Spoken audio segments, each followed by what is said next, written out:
교회는 예수님께서 이 땅에 세우신 하나님 나라의 전초 기지입니다. 따라서 교회는 하나님이 만드신 새로운 공동체예요. 그러므로 이제 하나님의 백성은 혈통적인 이스라엘, 그 나라의 이스라엘이 아니라 영적인 이스라엘인 교회가 하나님의 백성이에요. 그래서 교회는 새 이스라엘이에요. 그리고 교회는 하나님의 새로운 가족이에요. 따라서 성도는 이 땅에서 다른 성도들과 형제 자매로 회복된 관계 속에서 살아가는 것입니다. 여러분, 형제 자매란 말이 얼마나 귀한지 몰라요. 왜냐하면 우리가 예수 안에서 한 가족이 되었기 때문에. 예수 가족의 구성원들은 모두가 형제요 자매로서 하나님이 이 땅에 세상이 줄 수 없는 새로운 공동체, 세상이 줄 수 없는 하나 되는 공동체를 오늘 우리에게 만드시고 불러주신 것입니다. 그래서 우리는 그것을 교회가 공동체라 이렇게 표현하는 것입니다. 성경에는 좀 더 그걸 강하게 표현할 때는 뭐라고 이야기해요? 교회가 예수님의 몸이다. 우리는 그 속에 있는 각 부분 지체여서 우리는 뗄래야 뗄 수 없는 그러한 예수님의 몸으로 우리가 공동체를 형성한다. 그렇게 말씀하는 것입니다. 여러분, 교회가 예수님의 몸이에요. 그러니 교회가 얼마나 존귀한 겁니까? 우리는 하나님의 이 존귀한 공동체에 가족이 되어서 하나님의 공동체로 이 땅을 살아가도록 저와 여러분을 교회에 불러주신 줄로 믿으시기를 바랍니다. 그런데 오늘날 들려오는 소식은 교회 안에 있는 성도끼리 분열하고 다투고 싸워서 교회가 쪼개지는 일들이 허다하게 일어난다는 거예요. 여러분, 교회를 쪼개는 것은 예수님의 몸을 찢는 것과 같은 거예요. 성도가 어떻게 주님의 몸을 찢을 수 있어요? 성도가 어떻게 자신의 지체된 그 몸을 스스로 찢을 수가 있어요?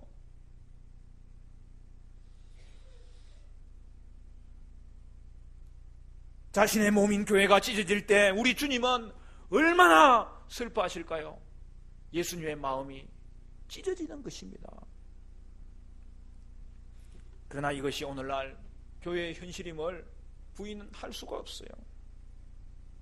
사랑하는 성도 여러분, 저와 여러분은 존귀한 공동체인 우리 교회를 더 귀하게 여기시고 더 사랑하시고 형제 자매들을 더 귀하게 여기심으로 하나님의 교회를 더욱더 든든하게 세워가는 그런 은혜가 있게 되시기를 간절히 축원합니다. 우리는 주 안에서 한 가족이 되었어요. 그래서 예수님은 마태복음 18장의 이 공동체 강화를 통해서 공동체 생활의 원리를 우리에게 가르쳐 주시는 거예요. 여러분, 공동체 생활의 원리가 뭐였죠? 가장 먼저는 어린아이처럼 되어서 자신을 낮추는 자가 될 때에 하나님의 교회는 더 알찬 공동체로 전진하게 될 것입니다. 또한 잃어버린 자에 대해서는 찾고 또 찾을 때에 공동체가 되는 거예요. 그리고 오늘 한 가지 더 말씀해 주시는 공동체 생활의 원리가 뭐냐? 그것은 범죄하는 자에 대해서는 권고하라는 거예요. 오늘 15절 말씀 우리 같이 한번 읽어볼까요? 15절 말씀 다 같이 시작. 내 형제가 죄를 범하거든 가서 너와 그 사람과만 상대하여 권고하라. 만일 들으면 네가 내 형제를 얻은 것이요. 여기서 권고하라는 말은 권징을 이야기합니다. 좀 교회적인 용어지만 오늘은 여러분이 좀 설명을 잘 들으시면 교회가 어떤 공동체고 교회가 그러한 공동체가 되도록 하기 위해서는 어떤 부분을 우리가 잘 세워야 되는지를 알 수 있어요.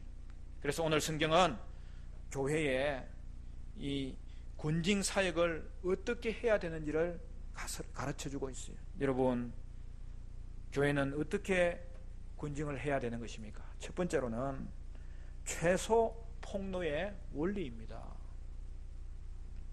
본문에서 예수님은 교회에서 범죄하는 자가 있으면 그것에 대해서 권고하라고 이야기했어요. 말 그대로 권면해야 되는 거예요. 이제까지 우리 예수님은 죄가 심각한 결과를 줄 수 있다는 것을 말씀하시면서 죄를 심각하게 다루라고 말씀했잖아요. 그런데 오늘 본문에서는 예수님이 다른 사람을 실족하게 하는 자신의 죄의 문제뿐만 아니라 동료 제자들이 죄를 짓는 문제에 대해서도 심각하게 다루라고 가르쳐주고 있는 거예요. 우리는 다른 성도가 범죄하여서 그 범죄로 말미암아 멸망당하는 것을 방관하면 안 된다는 것을 성경이 말씀하고 있어요. 그러면 교회에 왜 권징이 필요합니까? 여러분, 참된 교회의 표지가 세 가지 있습니다. 이 교회가 정말 진짜 교회다 하는 것이 표가 나는데 그 표를 세 가지로 요약하면, 간단하게 말하면 말씀과 성례와 권징이 있어야 되는 거예요. 그걸 좀 더 구체적으로 이야기하면 말씀의 이 바른 선포가 있어야 되는 거예요. 두 번째는 성례가 뭐죠? 세례와 성찬을 베푸는데 그걸 신실하게 베풀 수 있어야 되는 거예요. 그리고 세 번째는 권징이 정당하게 시행되어야 그 교회가 바른 교회가 될 수 있고 바른 교회라는 표를 가진 교회가 되는 것입니다.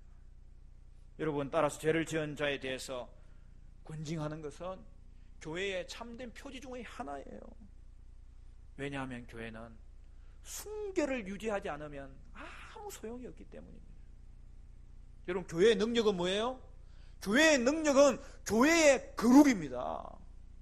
세상은 더 많은 것을 차지하기 위해서 애쓰지만 교회는 거룩해지기 위해서 애쓰는 곳이에요. 그런데 그 거룩의 그릇 안에 모든 하나님의 은혜가 담겨져 있는 것을 발견하게 되는 것입니다.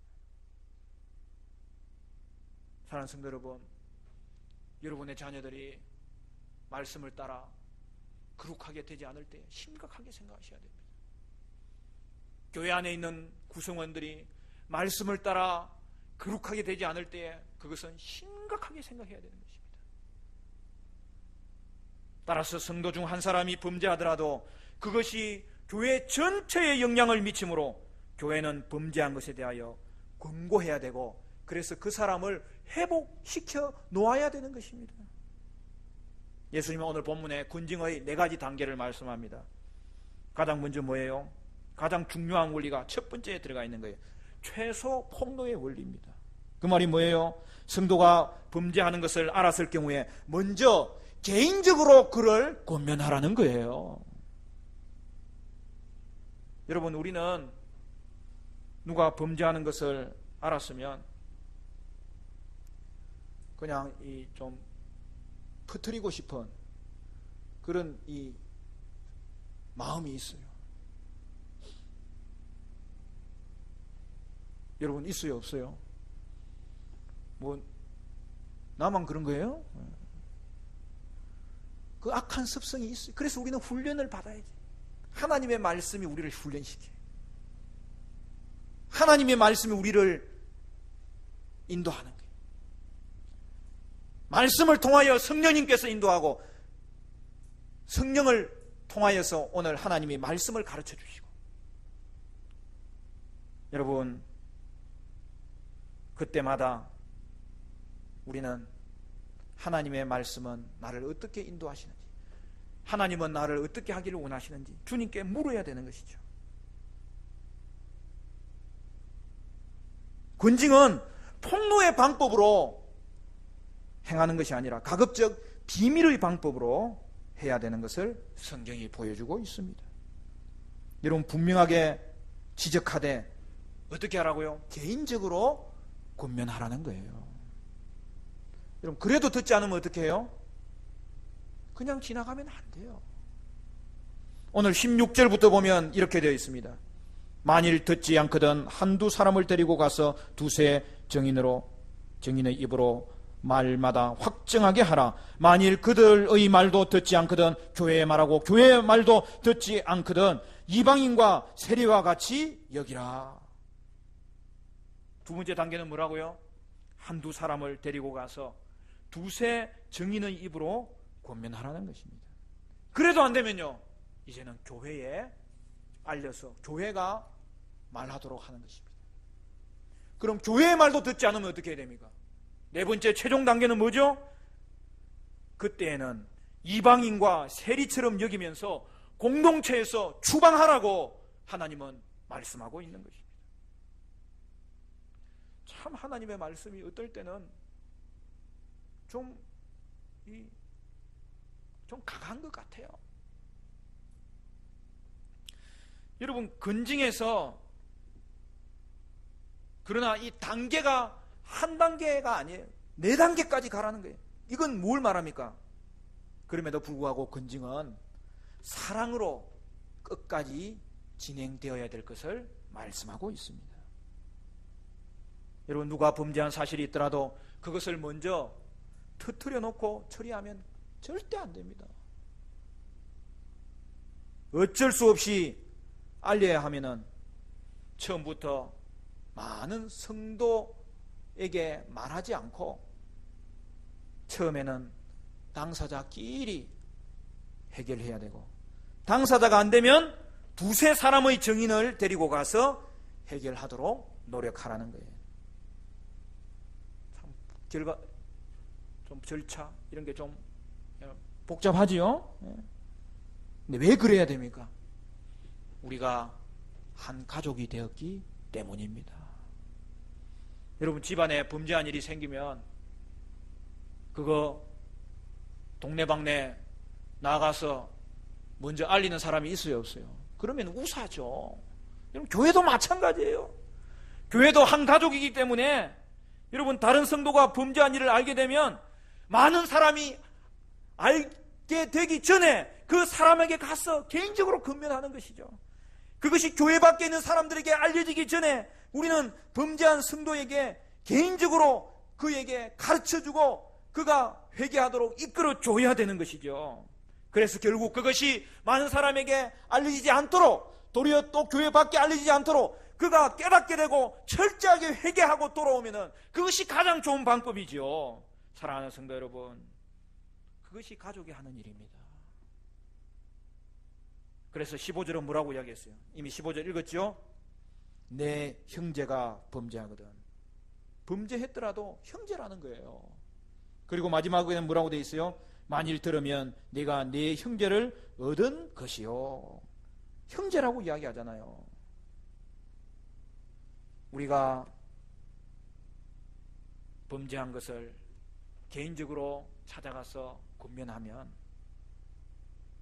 많은 사람들이 그것이 알려지기 전에 깨닫게 되고, 그럴 때 그들은 회개할 수 있는 그런 기회를 많이 가지는 것을 보게 되는 것입니다. 여러분, 교회의 권징은 어떻게 행해야 됩니까? 두 번째는 공적 치리의 원리입니다. 여러분, 첫 단계에서 좋은 결과를 얻으면 좋겠지만, 죄송한 말씀이지만 다른 사람이 알기 전에 심각하게 생각하지 않는 사람이 많아요. 그러나 그럴 경우에는 다음 단계로 넘어가요. 그때는 어떻게 합니까? 두세 사람을 더 동참시키는 거예요. 그렇게 하는 이유는 뭐예요? 범죄한 사람에게 더 강력하게 설득하기 위해서 그렇게 하는 거예요. 그것도 안 되면 어떻게 해요? 교회가 그것을 공적으로 처리해야 되는 거예요. 그러면 앞에서 설득에 참여한 두세 사람이 교회의 권면 과정에서 정인이 되는 것입니다. 여러분, 교회가 결국에는 공적으로라도 이것을 처리해야 되는 이유는 뭘까요? 교회가 알려지면 부끄러울 것입니다. 그런데 더 중요한 것은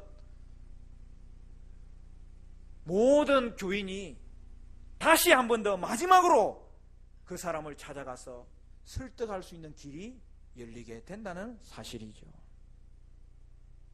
여러분, 그렇게 교회가 공적인 치리 과정을 통과하는 그러한 모습이 일어날 때 교회는 진리 위에 서게 되고, 진리 위에 서는 교회만이 든든한 교회가 되고, 하나님은 그 교회를 이 땅 가운데서 계속 사용할 수 있는 그릇이 되게 하시는 것입니다.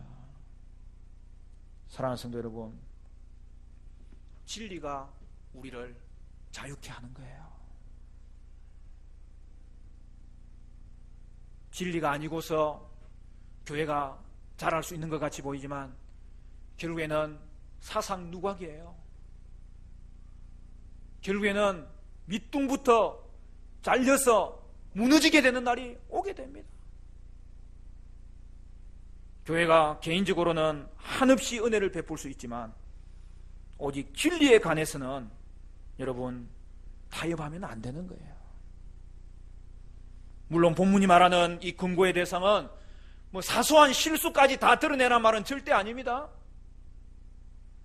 교회 전체를 오염시키고 하나님의 영광을 크게 손상시키는 범죄를 했을 때에 그것을 치리하고 그것을 권징하라는 말씀이죠. 따라서 그러한 범죄에 대해서 우리는 사랑으로 말해야 되지만 진리를 분명하게 말해줘야 된다는 것을 성경이 말씀하고 있습니다.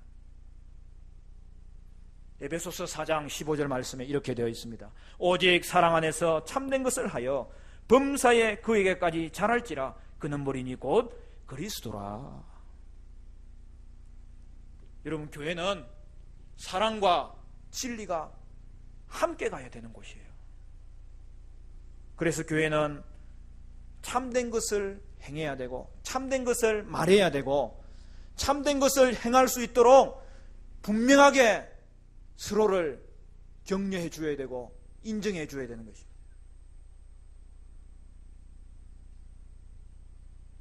그런데 오늘날 교회는요, 두 가지 문제가 있어요. 교회가 권징을 하지 않아서 교회의 순결성이 점점 없어져 가는 것 문제고, 또 권징을 하면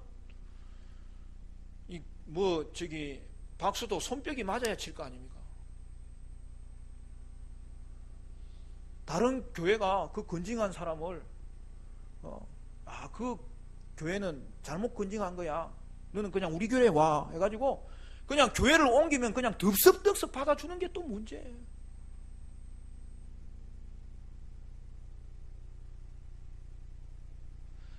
교회를 이동할 때는 자기가 섬기는 교회에 축복을 받으면서 가는 거예요. 교회가 성도를 또한 받을 때에는 그가 다른 교회에서 어떻게 신앙생활하는지를 물어보고,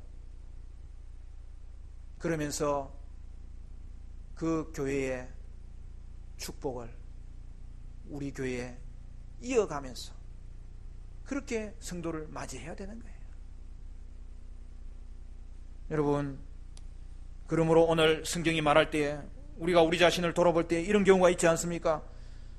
교회는 죄를 지은 자를 용납하거나 또 죄 지은 사람 눈치를 돌려보는 것은 있을 수 없는 일이에요. 또 성도 잃을까봐 결국에 염려하여서 징계를 미루고 권징을 여러분 주저하는 것은, 여러분 그것은 교회의 바른 태도가 결코 아닌 것입니다. 교회는 말씀의 절차를 따라서 죄에 대한 분명한 처리가 있어야 될 것을 성경이 말씀합니다. 예레미야 선지자가 하나님께 징계받은 이스라엘 백성에 대하여서 이렇게 말씀합니다. 예레미야 30장 17절 말씀에 여호와의 말씀이니라. 그들이 쫓겨난 자라 하매 시온을 찾는 자가 없은즉 내가 너의 상처로부터 새살이 돋아나게 하여 너를 고쳐 주리라. 여러분, 죄를 그대로 두면 어떻게 돼요? 썩는 거예요. 여러분, 몸에 상처가 났어요. 이 상처가 골마지는 것을 그대로 두면 어떻게 돼요? 살이 썩는 거예요. 여러분, 썩은 살이 있으면 어떻게 해야 돼요? 그걸 도려내야 되는 거예요. 그것을 놔두면 망하는 거예요. 썩은 살은 도려내야 사는 거예요. 오늘날 교회도 마찬가지입니다. 교회가 범죄한 일이 있고 그 범죄한 것을 알게 되는 경우에 여러분, 그것을 어떻게 처리해야 됩니까? 자신의 범죄를 깨닫고 그것을 회개할 때에 썩은 살을 도려내는 그런 아픔이 있지만 바로 그렇게 해야만이 그 성도도 망하지 아니하고 교회도 망하지 아니하고 도리어 썩은 살을 도려낸 그 자리에 새 살이 돋아나는 기쁨을 회복할 수 있게 되는 것입니다. 자신의 범죄를 알고 회개하는 그 아픔 속에서 교회는 새 살이 돋아나게 하는 하나님의 은혜를 도리어 경험하게 되는 것입니다. 따라서 교회는 진리 위에 서야 되는 거예요. 올해 우리가 종교개혁 500주년을 맞이합니다. 여러분, 그러면은 알겠죠? 종교개혁이 루트의 교회의 타락상을 95개조 비텐베르그, 당시에는 성당이었잖아요. 그 정문 앞에 붙였던 때가 언제라는 거예요?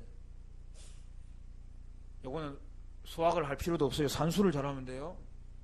1517년에. 여러분, 교회는 진리를 붙잡을 때에 회복됩니다. 교회는 진리를 붙잡을 때에 성장할 수 있는 거예요. 교회의 건징은 어떻게 행해야 되느냐? 세 번째 원리는 합심 기도의 원리입니다. 오늘 본문을 보면 여러분, 건징에 대한 교훈이 기도로 마무리되는 것을 볼 수 있어요. 우리 18절부터 같이 읽어볼까요? 18절부터 20절까지 다 같이 시작. 진실로 너희에게 이르노니 무엇이든지 너희가 땅에서 매면 하늘에서도 매일 것이요 무엇이든지 땅에서 풀면 하늘에서도 풀리리라. 진실로 다시 너희에게 이르노니 너희 중의 두 사람이 하늘에서 합심하여 무엇이든지 구하면 땅에서 합심하여 하늘에 계신 내 아버지께서 그들을 위하여 이루게 하시리라. 두세 사람이 내 이름으로 모인 곳에는 나도 그들 중에 있느니라. 할렐루야. 여러분, 이거는 건징의 목적을 이야기하는 거예요. 여러분, 건징의 목적은 형제를 정죄하는 데 있지 않습니다. 건징의 목적은 형제를 회복시키고 형제를 살리기 위한 거예요. 그래서 어떻게 하라는 거예요? 건징의 전 과정은 반드시 기도를 수반해야 된다고 말씀하고 있는 거예요. 기도와 함께 된 건징이어야만이 하나님의 뜻을 따라 분별하여 판단할 것이고, 기도와 함께 된 건징이어야만이 그 사람을 살리기 위해서 건징을 할 수 있게 될 것이기 때문입니다. 여러분, 교회에서도 기도하고 말을 해야 돼요. 기도하는 사람이 말할 수 있는 그러한 자격도 주어진다는 사실이에요.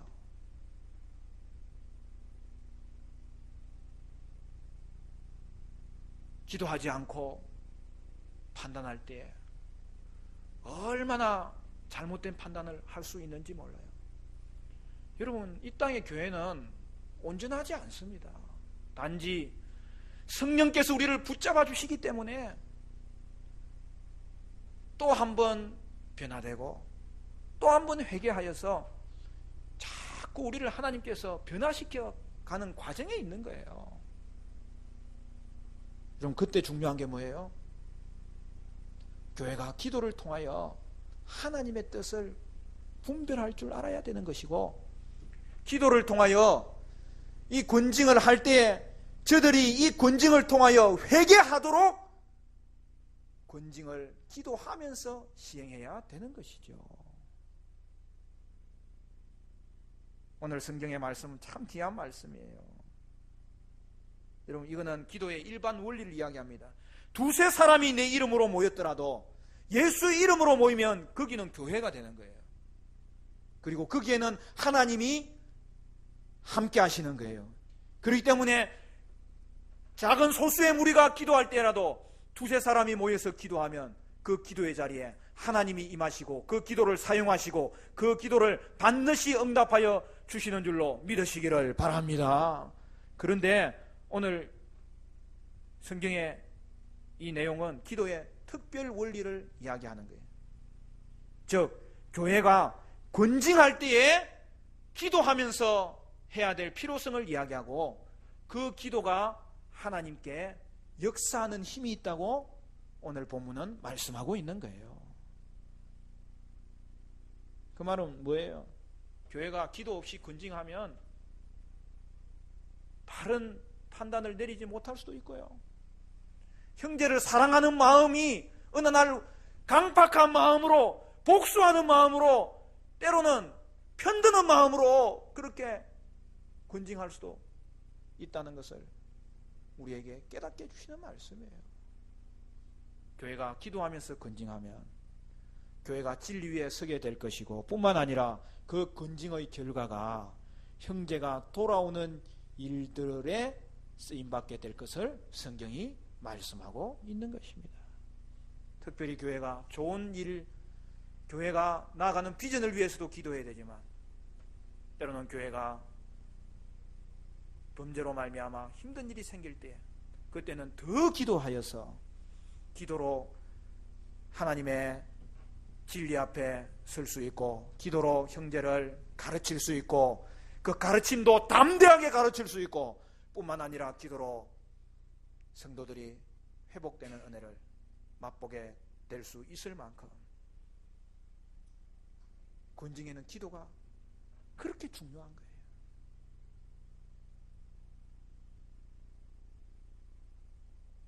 오늘 성경을 보면 교회의 결정은 땅에서 매면 하늘에서도 매이고, 땅에서 풀면 하늘에서도 풀린다고 이야기했어요. 그러니까 여러분, 교회의 결정이 얼마나 권위가 있는지 여러분 그대로 이루어집니다.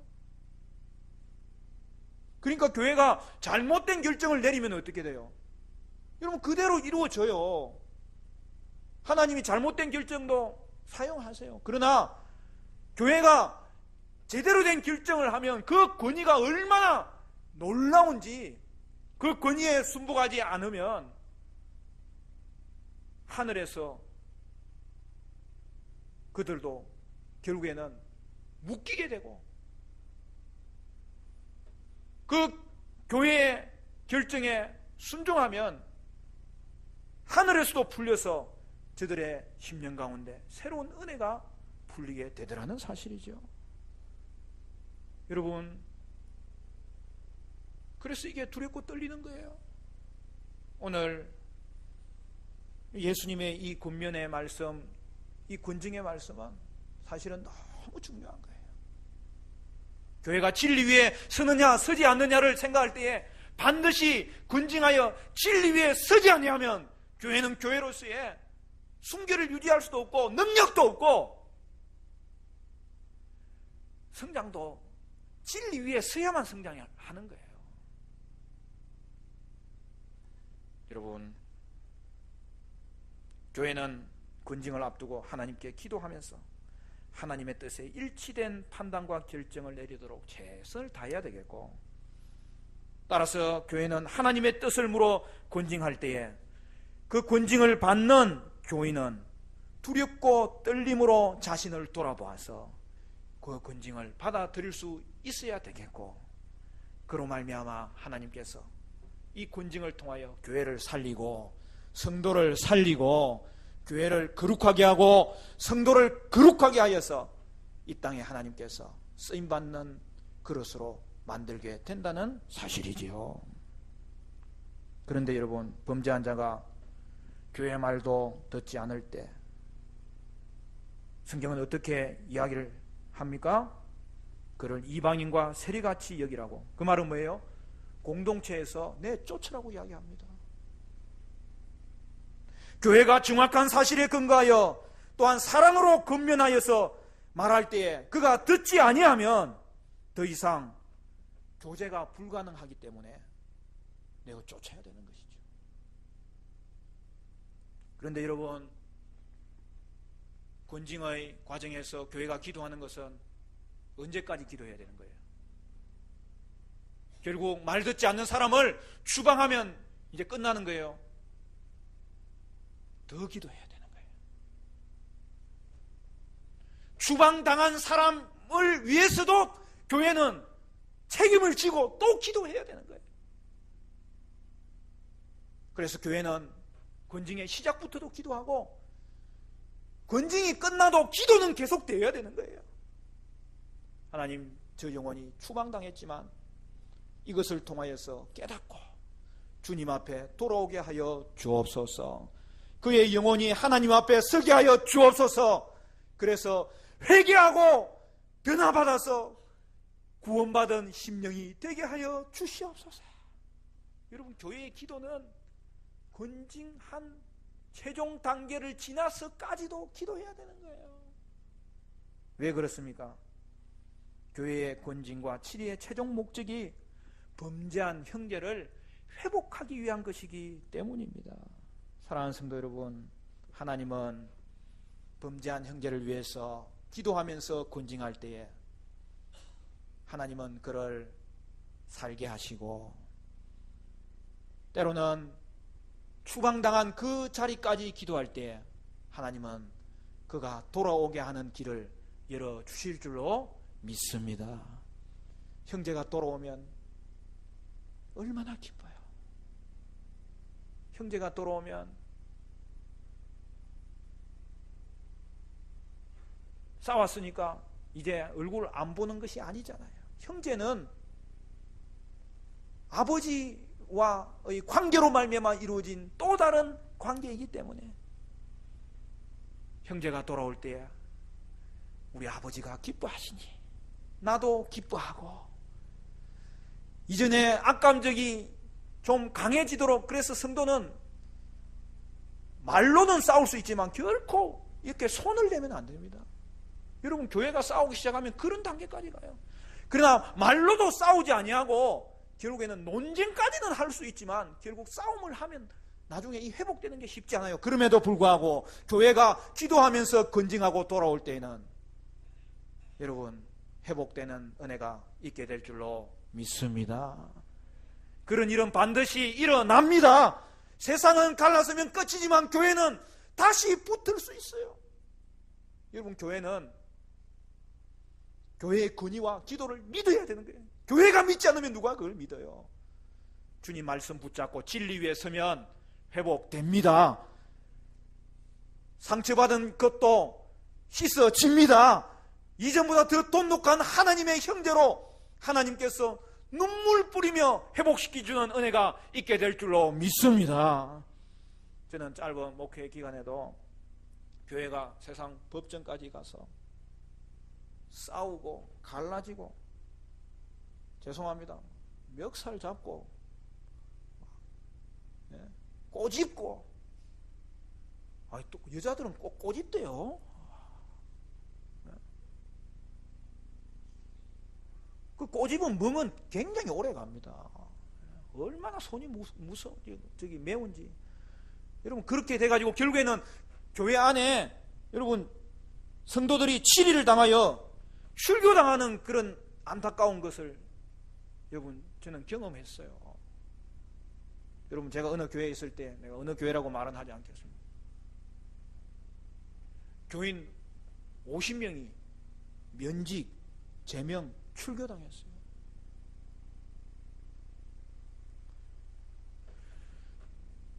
그 공고가 벽에 딱 붙으니까 그 이름 적힌 분들이 발발발발 뜨는 거예요. 두 가지 종류가 있어요. 한 사람은 내가 면직이 뭐야 도대체, 도대체 이게 무슨 있을 수 있는 일이야? 내가 지은 죄가 그렇게 커? 그러면서 교회를 향하여 또 싸우는 사람이 있고, 어떤 사람은 세상에 이게 얼마나 큰 죄면 면직이 되는가? 내가 지금 면직이 됐으면은 그러면 나는 이제는 그러면 하나님 자녀가 아닌가?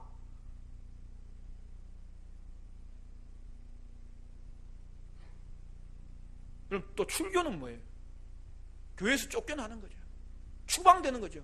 아니 내가 교회에 그러면 올 수도 없는가? 어떻게 하다가 이런 일이 벌어졌는가? 면직은 뭐예요? 제명은 뭐예요? 면직은 직분이 없어지지만 제명은 말 그대로 그냥 이름을 빼버린 거예요. 여러분, 그냥 우리끼리 소꿉장난 할 때도 이름 빼면 얼마나 기분 나쁜데. 교회에서 공고가 붙어가지고 제명, 출교, 면직이 됐으니까 이게 얼마나 큰 일입니까?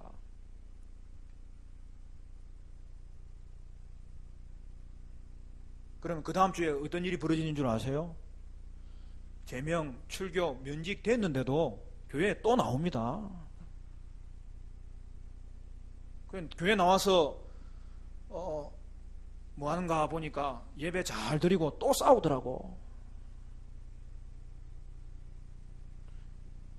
성도들은 참 싸워도 교회 나와서 싸워야 재밌나 봐. 그러면 교회에서 어떻게 하느냐 하면, 여러분 그거 말 들어봤어요? 저는 이런 거 듣기만 들어도 이 가슴이 떨리더라고. 출입 금지 가처분 신청. 그동안에 법정으로 싸웠기 때문에 교회가 또 이 면직, 출교, 제명된 장부를 제출하면, 아니 이게 교회의 전체가 권위를 가지고 그렇게 한 것이라면요, 사회법정이 그 출입금지 가처분 신청을 받아줍니다. 말 그대로 그 사람들은 교회에 오지 못하도록 시행하는 것이 맞다는 거예요. 그러면 어떻게 합니까? 경찰이 출동해요. 그래가지고 경찰이 출입금지 가처분 신청 그 승인서를 딱 들고, 그리고 옆에 교인 아는 사람이 있어야 저 사람이 그 사람인 줄 알 거 아니에요. 교회 또 한 이렇게 부부는 경찰 아저씨 저분은 출교된 사람이에요. 그러면은 경찰이 요거 딱 보여주세요. 들어오면 안 됩니다. 그렇게. 그러면 제가 저 안에서 교회 안내를 보고 있다가 밖에서 우는 소리가 들려요. 목사님, 이 목사님 저 좀 봐주세요. 저는 성도가 울면 제 가슴이 더 아파요. 제가 달려갑니다. 목사님, 제가 교회에서 예배 드릴 수 있습니까? 없습니까? 그러면 제가 말합니다. 하나님의 교회에 예배 드릴 사람을 그 어느 누구도 막을 사람은 없어요. 왜 이 사람 교회 못 오게 하는 거예요? 제가 팔을 내밀면 내 손을 꽉 잡고 교회에 들어옵니다. 내가 앉혀놓고 이야기합니다. 집사님, 하나님의 교회에 예배하려는 사람을 누구도 막지 못해요. 예배 잘 들으시고, 그러나 이 모든 일을 하나님 앞에서 살펴보세요. 그리고 회개할 것이 있으면 회개하세요. 그러면 문제가 좀 심각해져요. 이게 여러분 안 당해봐서 모르죠 지금. 그러면 교회에 들어오는 사람을 이렇게 점검하는 우리 당회원들이 있습니다. 장로님들이. 그럼 그 장로님이 저를 부르는 거예요. 이 목사님, 아니 어떻게 이렇게 할 수 있어요? 면직, 출교, 제명시킬 때 이 목사님도 같이 했잖아요. 아니 같이 했는데 아니 목사님 어떻게 이렇게 할 수 있어요? 여러분 제가 그렇게 했습니다. 제가. 여러분 제명, 출교, 면직은 교회의 이름으로 분명히 한 거예요. 그러나 그렇게 된 사람이라도 교회에 예배드리러 오는 사람을 누가 세상 법정으로 막을 수 있어요? 그럴 수 없어요. 하나님이 죄인도 원수라도 주님 교회에 오면은 들어오게 했는데 누가 그걸 막을 수 있어요? 그래서 제가 긴급하게 당회를 엽니다. 제가 그 당시에 부목사였지만 수석 목사였기 때문에 제가 중단임 역할을 했어요. 당회를 열어서 제가 분명하게 설명합니다. 누가 세상 법정에 출입금지 가처분 신청하라고 했어요. 그 몇 사람이 툭 찌르는 거예요. 아니, 김 장로님은 목사님한테 말도 안 하고 했나? 제가 사회법정에 가는 거 굉장히 싫어하거든요. 여러분, 사회법정도 하나님이 쓰시는 곳이기 때문에 때로는 필요할 때가 있습니다. 그러나 교회에는 하나님 주시는 독특한 권위가 있는 거예요. 그 권위는 그대로 이루어지는 권위예요. 그리고 그 권위는 하나님이 그 권위를 사용하셔서 역사하는 권위예요. 교회에는 말씀의 권위 하나밖에 없고 그 말씀의 권위 하나는 그대로 이루어지기 때문에 얼마나 큰 권위인지 몰라요. 그렇게 이야기하니까 다른 분들이 목사님 죄송합니다. 당장 출입금지 가처분 신청 그냥 없애버리겠습니다. 근데 목사님 하나만 물어봅시다. 이 사람이 면직은 된 거는 맞습니까? 그러는 거예요.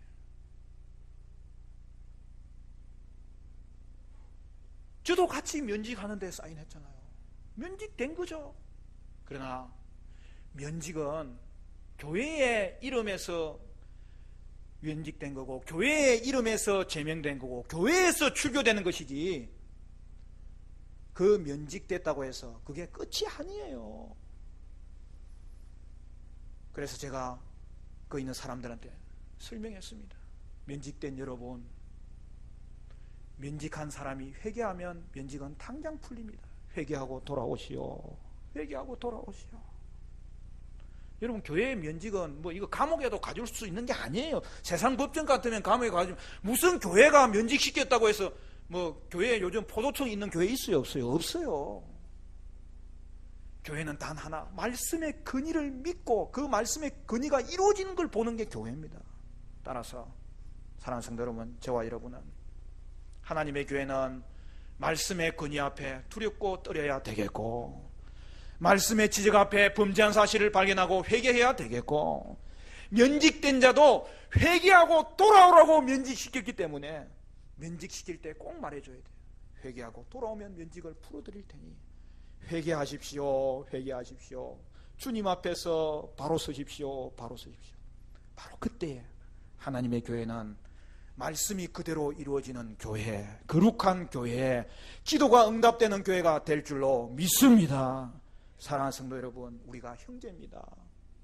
때로는 면직하며 때로는 군징하면서까지 형제를 저와 여러분은 죄 가운데서 살리는 자들이 되시기를 바라고 끝까지 그들을 위해서 기도하는 것을 통하여 오늘 이 땅 가운데 있는 교회들이 망하지 아니하고 하나님 앞에서 세속화되지 아니하고 진리 안에서 회복되고 자라게 되는 은혜를 맛보는 그러한 은혜가 충만하게 임하시기를 간절히 축원합니다.